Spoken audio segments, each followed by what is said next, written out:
நீங்க இப்ப பாத்துக்கிட்டு இருக்கிறது சென்னையோட 37வது வார்டு. இந்த 37வது வார்டோட கவுன்சிலர் யாருன்னா காங்கிரஸ் கட்சியோட மாவட்ட தலைவர், வடசென்னை மாவட்ட தலைவர் டெல்லி பாபுவோட வார்டு தான் நாம பாத்துக்கிட்டு இருக்கக்கூடிய 37வது வார்டு. இந்த 37வது வார்டுல இருக்கக்கூடிய மெயின் ரோட்லயே எந்த அளவுக்கு தண்ணி நிக்குதுன்னு நீங்க பாத்தீங்கன்னா தெரியும். தொடர்ச்சியா எல்லா பக்கமும் நீங்க பாருங்க எந்த அளவுக்கு தண்ணி நிக்குது, மக்கள் எந்த அளவுக்கு கஷ்டப்பட்டுக்கிட்டு இருக்காங்க. இங்க நிறைய ஹவுசிங் போர்டும் இருக்கு. இங்க இருக்கக்கூடிய மக்கள் இந்த மழை காலத்துல அவதிப்பட்டுக்கிட்டு இருக்காங்க.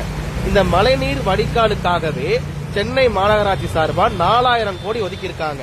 அந்த 4000 கோடி என்னத்தை தான் பண்ணீங்க? இந்த மாதிரி மழை காலத்துல தண்ணி நிக்க கூடாதுன்ற ஒரே காரணத்துக்காக தான் 4000 கோடி ஒதுக்கி இருக்காங்க. இப்ப அந்த 4000 கோடி யார் அக்கௌண்ட் காசு? எங்க அக்கௌண்ட் காசு தானே. உதயநிதி கிட்ட இப்படி கேட்கலாம் தானே. ஏன்னா நாமெல்லாம் வரி கட்டுற காசுல தான் அவங்க அந்த 4000 கோடி ஒதுக்கி இருக்காங்க. அந்த 4000 கோடி வச்சு நீங்க என்னதாங்க பண்ணீங்க? சென்னையில கூடிய எல்லா வார்டுலயும் தண்ணி நிக்குது. சென்னையில மொத்தம் 200 வார்டு இருக்கு. 200 வார்டுக்கும் இதே நிலைமை தான் இருக்கு.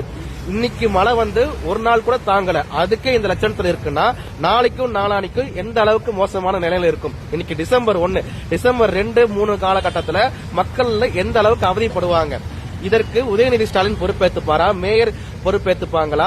யார் தான் பொறுப்பேற்றுப்பா? இல்லாட்டி நகர்ப்புற வளர்ச்சித்துறை அமைச்சராக இருக்கக்கூடிய KA நேரு பொறுப்பேற்றுப்பாரா?